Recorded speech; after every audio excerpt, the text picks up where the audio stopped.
आप देख रहे हैं आपका लोकप्रिय कार्यक्रम सीधी बात। इब्राहिमपुर द्वितीय वार्ड से संभावित प्रत्याशी दुर्गेश सिंह दीपू, जिन्होंने अपनी राजनीतिक यात्रा 1993 से अखिल भारतीय विद्यार्थी परिषद के साथ शुरू की थी। चलते चलते उन्होंने 1993 में जब राजनीतिक यात्रा आरंभ की, उसी समय इन्होंने एक चुनाव लड़ा, जिसमें केकेसी में ये छात्रों के हित के नेता बने और बन गए थे ज्वाइंट सेक्रेटरी। चलते चलते उन्होंने 1998 में पहला चुनाव लड़ा, जिसमें छात्रों ने इनको बनाया महामंत्री। उस महामंत्री पद पर एक बहुत खास बात, अच्छी बात ये रही, दिलचस्प बात ये रही कि उस महामंत्री पद पे शपथ दिलाने के लिए भारत के प्रधानमंत्री उस समय के अटल बिहारी वाजपेयी आए थे। वो यादगार दिन आज भी दुर्गेश सिंह दीपू के मुखार बिंद से मिल जाता है। उसके बाद 2000 में उन्होंने जिला पंचायत का चुनाव लड़ा, वो हारे, लेकिन माहौल पूरे उत्तर प्रदेश में भारतीय जनता पार्टी के खिलाफ था, हार का सामना करना था। उसके बाद चलते आज व्यापार मंडल के अध्यक्ष हैं पीजीआई क्षेत्र में, और इब्राहिमपुर द्वितीय वार्ड के चहेते, युवाओं के चहेते के रूप में उभर कर सामने आए। उनकी राजनीतिक विषयों पर आज हम चर्चा कर रहे हैं। आज हम सीधे उनसे मुखातिब हो रहे हैं, उनसे बातचीत कर रहे हैं उनकी राजनीतिक यात्रा पर, भारतीय जनता पार्टी में समर्पण पर, और अब तक इब्राहिमपुर वार्ड में काम पर हम चर्चा कर रहे हैं उनसे। आइए मिलते हैं दुर्गेश सिंह दीपू से। नमस्कार, हाजिर हैं हर बार की तरह इस बार भी सीधी बात के आपके कार्यक्रम। आज हमारे साथ हैं इब्राहिमपुर सेकंड से चुनाव की तैयारी कर रहे हैं दुर्गेश सिंह दीपू। भारतीय जनता पार्टी के एक कार्यकर्ता हैं, कर्मठ कार्यकर्ता हैं, और एबीवीपी से जुड़े रहे बहुत पुराने समय से। मैं 1993 की बात करूं, 1998 की बात करूं, तो तब से लेकर अब तक छात्र जीवन से इन्होंने राजनीति शुरू की थी। एबीवीपी से इन्होंने अपनी राजनीतिक यात्रा आरंभ की थी, और आज भारतीय जनता पार्टी के सक्रिय कार्यकर्ता के रूप में परिचित। दुर्गेश सिंह दीपू का एक ऐसा नाम है जो युवा है और छात्रों के लिए लड़ाई लड़ने, संघर्ष करने से लेकर अब तक आम जनजीवन के लिए, आम जनता के लिए काम करने वाला नाम सबके चहन में आ जाता है अगर ये नाम लिया जाता है। मैं बात करूं 1993 की, जब एबीवीपी में ये शामिल थे, तो उस समय इन्होंने ज्वाइंट सेक्रेटरी पद पर आश्रित हुए। उसके बाद 1998 में केकेसी में चुनाव लड़ा, तो वहां पर महामंत्री पद पर आश्रित हुए। और वहां तो अगर हम छात्रों के बीच जाते हैं और बातचीत करते हैं, तो उनका कहना है कि अगर छात्रों के हित के लिए कोई आगे आया था उस समय, तो वो था दुर्गेश सिंह दीपू। एक नाम ये भी था, और नाम अग्रिम रूप से, और युवा जोश और जज्बे का नाम अगर लिया जाए तो उसमें भी दुर्गेश सिंह दीपू का नाम अवश्य आता है। इस बार इब्राहिमपुर द्वितीय से चुनावी रणभूमि में है भारतीय जनता पार्टी के कार्यकर्ता दुर्गेश सिंह दीपू। कई मामलों में देखा गया है कि क्रिकेट यानी कि खेल जगत में भी इन्होंने लखनऊ का नाम रोशन करने में पीछे नहीं। मैं बात कर दूं IGCL, अभी आप देख रहे हैं कि IGCL का ये जो विजेता रहे हैं, वो दुर्गेश सिंह दीपू के नेतृत्व में टीम गई थी। तो 2 बार लखनऊ में DSD नाम था, शायद DSD क्रिकेट जो क्लब था उसका नाम था, उसके नेतृत्व में गए थे, और ये कप्तान थे दुर्गेश जी, और उसकी 2 बार लगभग खिताबी जीत उन्होंने हासिल की। उसी के साथ साथ देखा है धार्मिक अनुष्ठानों में, सामाजिक कार्यों में, लोगों के जनजीवन के में जो भी हित और अहित की बात आती थी, जहाँ पर आक्रोश की बात आती थी, जहाँ जनता की बात को उठाने की बात आती थी, दुर्गेश सिंह दीपू ने कभी अपने कदम पीछे नहीं।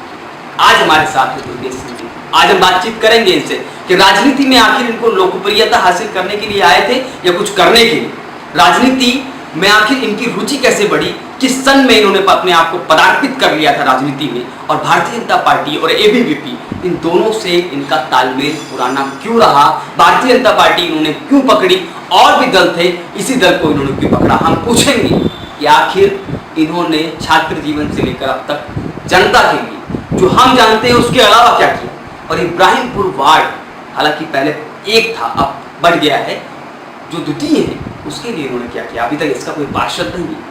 वर्तमान में स्थितियां ये है कि कई मैदान में इनको वोट क्यों मिले। इस सारे प्रश्नों के साथ आज हमारे साथ हैं दुर्गेश सिंह दीपू। आइए मिलते हैं दुर्गेश सिंह जी। नमस्कार। मैं जिस तरह से मैं पहले बता रहा था कि दुर्गेश सिंह दीपू छात्र जीवन से राजनीति में उतरे हैं। दुर्गेश जी, एक चीज बताइए, दुर्गेश जी 1993 में आप एबीवीपी से छात्र, क्या था आपके मन में? क्योंकि देखा जाए तो आपका फैमिली बैकग्राउंड मजबूत है, आप हर तरीके से संपन्न हैं, जरूरी क्या लगा कि अब जाना चाहिए राजनीति में, क्यों आपको राजनीति भाग गई? सब कुछ तो था, राजनीतिक क्षेत्र क्यों भाग गया? ये समाज सेवा कहाँ से आपके दिमाग में आया? उस समय हमें लगा कि जब कॉलेज में हम पढ़ते थे तो हम सोचे कि चलो वहाँ चुनाव होते थे, हमें लगा कि चलो हम भी क्यों ना चुनाव लड़ें, हम भी चुनाव लड़के ही लड़कों का। एक होता है ना कि चुनाव लड़ना, आपके मन में ये था कि पद आ जाए और पद के बाद में ऐसा कुछ नहीं था कि ये छात्रों के साथ आहित हो रहा है अब मुझे उतारना चाहिए, छात्रों ऐसा कुछ मन में नहीं था? बस था कि चुनाव लड़ना है। नहीं, छात्रों के लिए ही देखी समस्याएं वहाँ पे देखी जाती है। हम खुद एक पहले क्लास अटेंड किया, देखा वहाँ छात्रों की समस्याएं हैं, इस वजह से हमने सोचा कि लाइए इनका जो है इनके लिए हमें भी लड़ाई करें और उनका सहयोग करने की कोशिश करें। एक कई बार ऐसा होता है राजनीति में, कई लोग अवसर के लिए पद, प्रतिष्ठा, लोभ, लालच, सारा कुछ उनका एक सिनेरियो रहता है दिमाग में। वो सोचते हैं कि जब जाएंगे तो ये प्राप्त होगा तो ऐसा करेंगे। क्या आपके दिमाग में भी था कि KKC से जाके पहले जॉइंट सेक्रेटरी बन जाऊंगा, फिर महामंत्री बनूंगा, फिर मैं जाके राजनीतिक पदार्पण हो जाऊंगा, कोई विधायक या निचले स्तर से प्रधानी से शुरू करूंगा, फिर विधायक? ऐसा कुछ था आपके पहले प्लानिंग में या कुछ ऐसे आ गया? प्लानिंग में तो कुछ नहीं था। फिलहाल तो हम ABVP के बैनर के तले जो है 1993 में संघ मंत्री पहली बार जीत गए, क्योंकि मैंने काम किया और जनता छात्रों ने एक बार में ही जिता दिया। उसके बाद मैं 1998 में चुनाव लड़ा और 1998 में भी पहली बार में ही हमें छात्रों ने विजय बनाया, क्योंकि मैंने काम किया था, छात्रों की मदद की थी। यानी कि छात्रों के साथ जब अहित हुआ तो दुर्गेश जी ने वहाँ पर आकर जैसे कोई बात मान लीजिए कि नहीं एक बात थी तो आपने आकर शुरू कर दिया था, फीस वृद्धि का मामला था और दाखिले में बहुत समस्याएं आती थी छात्रों को, तो उसका समाधान हमने कराया और हमेशा वहाँ के प्रिंसिपल से मिलकर जो है आग्रह करके उनका जो है जो भटकते थे गरीब छात्र परेशान रहते थे उनको जो है उनका एडमिशन दाखिला कराया। और पानी की समस्याएं, टॉयलेट उस समय नहीं था KKC में, काफ़ी महाविद्यालय में, वो भी बनाने का कार्य हमने किया अपने कार्यकाल में। अच्छा, एक चीज़ और नया छात्र संघ भी हमने बनवाया वहाँ पे। अच्छा, अपने रहते। अच्छा, एक बात और, ABVP बहुत समाजवादी पार्टी की छात्र सभा है, शुरू से हमारा लगाव ABVP की तरफ था और मुझे उनकी कार्य पसंद आ रहे थे, इसलिए हम उनसे आप प्रभावित हुए। देखिए एक होती ना विचारधारा, एक समाजवादी वाले तो समाजवादी विचारधारा चलते, बहुजन वाले बहुजन की विचारधारा चलते, आप किस विचारधारा से थे? क्योंकि वहाँ पर यहाँ पर देखा जाए तो अखिल भारतीय विद्यार्थी परिषद उस समय अटल जी का कार्यकाल था, अटल जी का नाम था उस समय। फिर भी हिंदुत्व के लिए जो है उस समय भी हिंदुत्व के लिए बात होती थी, ऐसा नहीं कि आज ही हो रही है। BJP में पहले भी हिंदुत्व की बात हुई है, ABVP में पहले भी हिंदुत्व की बात हुई, इसलिए हम हिंदुत्व के नाते बाकी आपको लग रहा था बाकी सब तो हिंदुत्व के विरोधी ही है, कोई हिंदुत्ववादी? हाँ बिल्कुल। अच्छा, एक चीज़ और, उसके बाद ABVP में आप काम करते करते भारतीय जनता पार्टी में आ गए, भाजपा की आप हो सकता था कि ABVP, हालांकि देखा है तो संघ और भारतीय जनता पार्टी इन सब के एक अंश हैं, ABVP भी एक शाखा ही है एक प्रकार से। भारतीय जनता पार्टी आपको लगा कि सटीक पार्टी है उस विचारधारा जिस विचारधारा से आप अखिल भारतीय विद्यार्थी परिषद में थे, क्या उस विचारधारा को आप भारतीय जनता पार्टी में आपको प्राप्त हो पाई? वही सम्मान, वही मान सम्मान, वही काम करने की कला, वो सब आपको भारतीय जनता पार्टी में? इस भारतीय जनता पार्टी और किसी पार्टी में नहीं? समाजवादी पार्टी थी, बहुजन समाज पार्टी थी, कांग्रेस थी, सब कहीं नहीं देखा। शुरू से हम इसी से जुड़े रहे, इसी वजह से जो है इसमें जुड़ते गए। आपको कोई और दल पसंद नहीं है? अच्छा, एक और, आपने 2000 में जिला पंचायत में चुनाव, आपने देखा जो 93 में चुनाव लड़ना शुरू किया, 98 में लड़ा, फिर क्या हो गया अचानक कि 2000 में हार गए, उसके बाद देखा जाए तो चुनाव कोई आपका आया? उसमें हमारे माननीय रामप्रकाश गुप्ता जी मुख्यमंत्री थे और उसमें भाजपा का थोड़ा सा जनाधार कम था प्रदेश में और उसी में ही हम चुनाव हार गए। उसमें उसका कारण ये नहीं मानते कि आपकी उसमें आपकी निजी कोई गलतियाँ थी इसकी वजह से आता है? निजी गलतियाँ तो कैसे करते, क्योंकि हम तो अपनी पूरी मेहनत की है और हर तरह से जब छात्रों ने हमें जब पसंद किया तो हम जनता के बीच जाके काम किए, जनता के बीच में भी काम किया। जब से शासन चुनाव कभी नहीं हारे और उसमें भी आगे वर्क किया, मगर उस समय मुख्यमंत्री जी की खिलाफ जनता का आक्रोश था, उसी में हम चुनाव हारे। अच्छा, एक बात हो, आप इब्राहिमपुर सेकंड यानी द्वितीय से आप चुनाव की तैयारी, भारतीय जनता पार्टी के साथ आप टिकट भी मांग रहे हैं और भारतीय जनता पार्टी से भी कह रहे हैं शायद टिकट आपको प्राप्त हो जाए उसकी। आखिर इब्राहिमपुर द्वितीय के लिए आपने किया क्या? यहाँ पर सड़कें, बिजली, पानी, जो मूलभूत सुविधाएं, क्या उसके कभी आक्रोश व्यक्त किया? कोई जन आंदोलन, कोई प्रदर्शन, नगर आयुक्त से बातचीत या कभी ऐसा कुछ? कई बार हमने मेयर साहब को ज्ञापन दिया और धरना दिया यहाँ पे नालियों की जो बहुत समस्याएं हैं मवैया गाँव में, और अभी तक 10 साल में, विगत 10 सालों में एक समाजवादी पार्टी का सभासद हुए, उन्होंने जीतने के बाद आज तक कहीं झांकने नहीं आए क्षेत्र विकास, कभी भी कोई विकास का कार्य नहीं किया।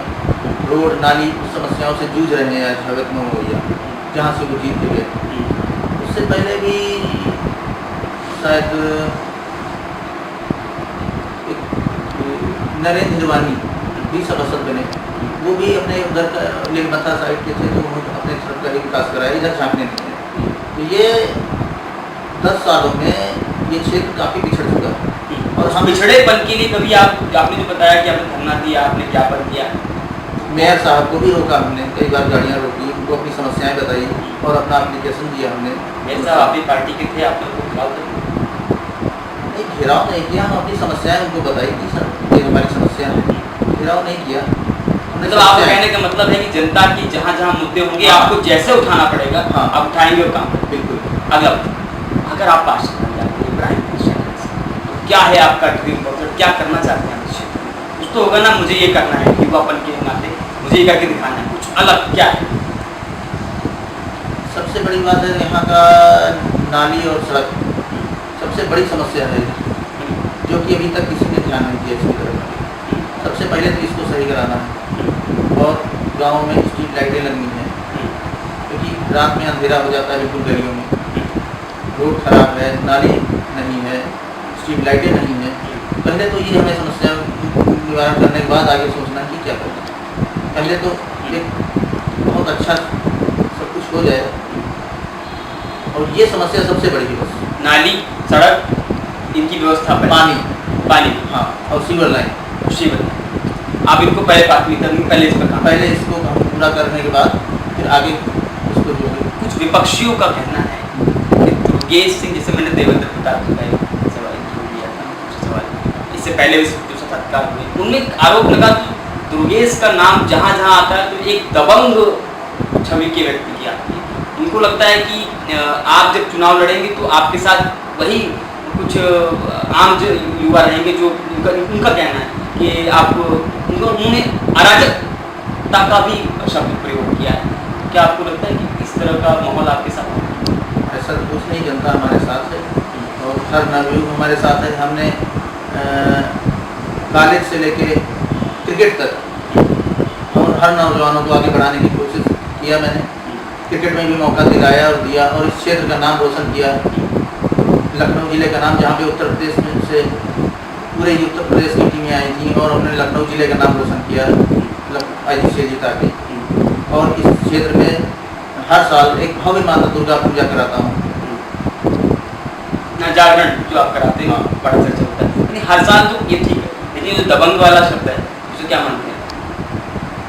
ऐसा तो कुछ नहीं है, ये विपक्ष का है, आपका कहना है कि विपक्ष है, भी करेगा। हाँ, वो तो कहेंगे, वो तो जायज़ बात। चलिए, आप नौजवान हमारे साथ है, नौजवान की लहर देख के ये ऐसा बोला जा रहा है कि अगर भारतीय जनता पार्टी आपको टिकट नहीं दी तो क्या दुर्गेश सिंह को चुनाव लड़ेगा? अब ये तो हम जनता से पूछ के ही निर्णय लेंगे इस चीज़ को, यानी आगे बढ़े या न बढ़े। क्योंकि बीजेपी से टिकट मांग रहे हैं, और अगर बीजेपी टिकट नहीं देती है तो शायद चुनाव को हमें पीछे हटना पड़ेगा। यानी भारतीय जनता पार्टी के लगभग आप निर्भर हैं। अगर भारतीय जनता पार्टी आशीष देगी या टिकट देगी तो आप चुनाव लड़ेंगे। क्या आपको लगता है कि आशाओं देकर आप आशाओं को तोड़ने का काम करेंगे? आप एक प्रकार से चुनाव में उतर चुके हैं और पहली बार पार्षद के चुनाव के लिए उतरे, मेरे हिसाब से पहली बार उतरे हैं। और मैदान पर जब पहली बार कोई व्यक्ति उतरता है, और वो व्यक्ति उतरता है 1998 से युवाओं के साथ जुड़ा रहा, कई युवाओं ने किया कि IGCL से लेकर जहाँ जहाँ सका उनको बढ़ाने का काम किया, और उन युवाओं की अपेक्षाएं, उनकी सपने होंगे, उनको तो होता है कि एक लड़की में अगर बीजेपी टिकट नहीं देगी, क्या लगता है ठीक बात?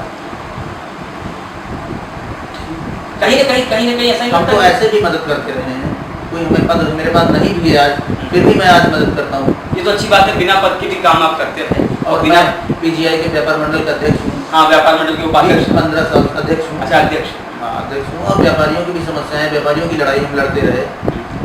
लेकिन वो बात फिर आ गई, अगर आप टिकट नहीं मिली आप चुनाव में, तो क्या उन सभी की अपेक्षाएं नहीं, एक बार उन लोगों से हम बातचीत करेंगे और अगर उन्होंने हाथ कहा तो चुनाव लड़ेंगे। हाँ, अगर जनता ने कहा कि हाँ, हाँ, चुनाव जनता मेरे साथ है तो चुनाव लड़ेंगे। फिर से बीजेपी में ही जाएंगे या फिर बदलने की पड़ेगी? नहीं, फिर से बीजेपी में जाऊँगा, जीत जनता कब? मैं उन्हीं का हूँ।